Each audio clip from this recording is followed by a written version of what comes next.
Shalom, Haverim, sejam bem-vindos mais uma vez ao canal Estudos Judaicos Nazarenos. Dando sequência à série de vídeos Quem é Quem na época de Jesus, hoje eu irei falar de uma outra figura que é citada na literatura neotestamentária, mais especificamente no livro de Atos. Eu irei falar de Agripa I. Agripa I, ou Herodes Agripa, era filho de Aristóbulo, o filho executado de Herodes o Grande, e Berenice, filha da irmã de Herodes, Salomé, e seu segundo marido, Costobar, igualmente executado por Herodes.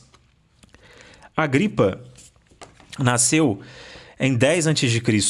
e aos 6 anos de idade foi enviado pelo avô para Roma, de modo a receber educação adequada. Lá permaneceu por mais de um quarto de século.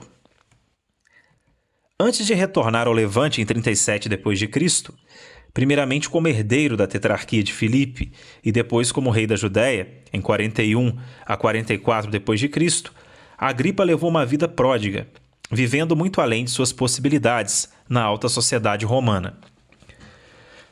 Tornou-se amigo de Druso, filho do imperador Tibério, e para se manter à altura desse ambiente de classe alta, contraiu dívidas enormes. Quando Druso morreu, Agripa perdeu o patrocínio imperial e a pressão dos credores o obrigou a fugir. Ele desapareceu por algum tempo, em uma fortaleza da Idumeia, onde pensou em suicídio. Sua irmã, Herodíades, na época esposa de Antipas, o tetrarca da Galileia, foi resgatá-lo. Agripa recebeu de Antipas uma casa na capital Tiberíades e um emprego de supervisor dos mercados. Contudo, os dois cunhados logo se separaram, e o supervisor de mercado demitido encontrou abrigo em Antioquia com um de seus antigos amigos romanos, Flaco, então governador da Síria. O acerto chegou ao fim quando Flaco descobriu a desonestidade de Agripa. Com o empréstimo obtido por meios escusos, ele fugiu para a Itália em 36 d.C. Tibério recebeu em sua residência em Capri, após Agripa ter quitado com ele uma grande dívida, com recursos emprestados pela mãe do futuro imperador, Cláudio. Enquanto isso, ele se insinuou a Gaio, Calígula, e descuidadamente expressou em público seu desejo de que Calígula sucedesse rapidamente a Tibério. A conversa foi ouvida e relatada ao imperador, e Agripa terminou na prisão. Então a gente observa que a vida de Agripa I foi uma vida muito conturbada, não muito diferente de outros políticos e administradores na época do Império Romano. Havia muitas conspirações e com Agripa não foi diferente. 6 meses depois, na primavera de 37 d.C., Tibério morreu. Calígula subiu ao trono e as perspectivas de Agripa subitamente mudaram para melhor. Não apenas ele foi libertado da cadeia, como seu grande amigo, o novo imperador, deu a ele a tetrarquia de Filipe e o título de rei. Para indenizá-lo por sua detenção, Calígula trocou as correntes de ferro por uma de ouro, do mesmo peso. Agripa retornou para assumir seu reino no outono de 38 d.C., e 2 anos depois seu amigo imperial lhe deu a Galileia e a Pérea, anteriormente territórios de Herodes Antipas, que tinha caído em desgraça. Em 40 d.C., Agripa novamente em Roma conseguiu durante algum tempo dissuadir Calígula de levar a cabo seu plano de instalar sua estátua no Templo de Jerusalém. Após o assassinato do imperador louco, ele conseguiu manobrar, no início de 41 d.C., para garantir o trono imperial para seu outro amigo de infância, Cláudio. O novo imperador, agradecido, acrescentou a Judéia e a Samaria ao antigo reino desse sortudo aventureiro de alta estirpe. Então a gente vê que o jogo de interesses era forte e Agripa, como ele sabia lidar com essa questão, ele sempre era beneficiado de alguma maneira. Agripa I foi rei da Judéia de 41 a 44 d.C. e reinou sobre um país tão grande quanto o de Herodes o Grande. Como governante, Agripa seguiu os passos de seu avô Herodes, o Grande, e tentou servir tanto ao judaísmo quanto ao helenismo. No que diz respeito ao judaísmo, ele foi melhor que Herodes. Em muitas oportunidades, ele se mostrou um judeu devoto. Em sua primeira visita a Jerusalém, doou ao templo a corrente de ouro que tinha recebido de Calígula. Também fez sacrifícios de ação de graças e ajudou financeiramente judeus devotos, conhecidos como nazarenos, a cumprir com as suas obrigações sacrificiais. De acordo com a Mishnah, o mais antigo código rabínico, ele participou pessoalmente do ritual de oferecimento do primeiro fruto do templo e no encerramento do ano sabático, em 42 d.C. Leu no templo a passagem prescrita do livro de Deuteronômio.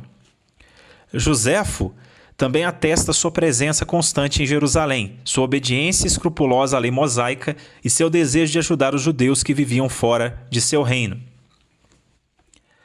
Os fariseus estavam contentes com o governo de Agripa e o reconheciam como seu irmão, apesar de seus antepassados da Idumeia. Já os romanos estavam menos satisfeitos. Cláudio interrompeu a conclusão de uma nova muralha defensiva que Agripa tinha começado a construir em Jerusalém. Também o encontro de 5 reis aliados, organizados por ele em Tiberíades, foi considerado prejudicial aos interesses romanos, por Março, o governador romano da Síria, que instruiu firmemente os potentados a irem para casa imediatamente. Embora professasse o judaísmo na Judéia, no exterior Agripa, assim como Herodes o Grande, era um defensor do helenismo. Em Beirute, ele construiu banhos, colunatas, um teatro e um anfiteatro. Também organizou jogos em Berito e em Cesareia. Inscrições gregas o identificam como, aspas, amigo do imperador e, aspas, amigo dos romanos. Suas moedas, cunhadas em Jerusalém, não trazem uma efígie, mas outras produzidas fora do território judaico trazem a imagem do imperador e mesmo do próprio Agripa. Tanto suas atitudes pró-judaicas quanto as pró-romanas eram sinceras. Agripa era um rei judeu que tivera uma educação romana. Ainda assim, seu comportamento judaico desagradou alguns de seus súditos não-judeus. Ao receberem a notícia da morte repentina de Agripa em 44 d.C., aos 44 anos de idade, os moradores de Cesareia e os de Sebaste, Samaria, gritaram obscenidades e colocaram as estátuas das filhas do rei no teto dos prostíbulos. Agripa deixou 3 filhas e um filho, o futuro Agripa II, então com 17 anos de idade. Cláudio decidiu interromper a sucessão real, e a província da Judéia foi administrada por procuradores romanos até o começo da Primeira Guerra Judaica.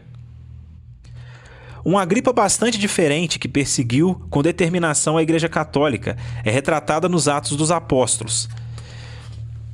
Sem qualquer explicação, ele teria ordenado a decapitação do apóstolo Tiago, filho de Zebedeu, e com essa atitude aparentemente teria sido bem recebido pelos judeus.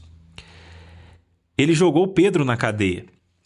De acordo com os Atos, Pedro foi resgatado milagrosamente por um anjo e Agripa descarregou sua fúria, executando os guardas. O mesmo livro dos Atos também apresenta a morte de Agripa de uma forma tipicamente lendária, como uma punição adequada por seu crime.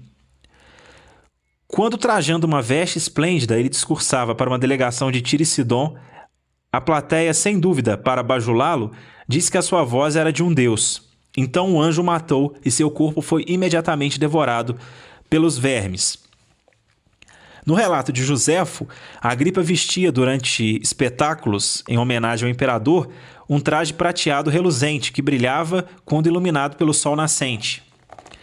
A visão esplêndida provocou gritos de seus psicofantas, dizendo que ele era um deus. Agripa não o censurou e imediatamente viu o mau augúrio na forma de uma coruja. Sofreu com dores abdominais terríveis e, se dando conta de que tinha chegado ao fim do caminho, o Agripa de Joséfo aceitou piamente a vontade de Deus e morreu 5 dias depois. O falecimento do rei muito amado foi chorado por toda a população. Então a gente vê que o relato de Atos ele é um pouco diferente do relato de Joséfo, ainda que retratem o mesmo evento, qual seja, a morte de Agripa. O retrato de Agripa esboçado nos Atos Apóstolos dificilmente se ajusta ao homem que encontramos no relato muito detalhado de Josefo. Ele era uma pessoa gentil. Em certa oportunidade, segundo Josefo, teria perdoado e mandado embora com um presente um destacado fariseu que o tinha acusado publicamente de transgredir a lei. Após as tolices de seus primeiros anos, Agripa se transformou em um governador agradável, de bom coração e generoso, tanto para os judeus quanto para os não-judeus. Os judeus os chamavam de seu, aspas, irmão. E para Josefo ele era um grande rei. Então as fontes relacionadas aí a essa biografia, elas podem ser encontradas em Josefo, Guerras Judaicas 2, 178, 82, 206, Antiguidades 18, 143 a 239, 19, 274 a 359 e Atos 12.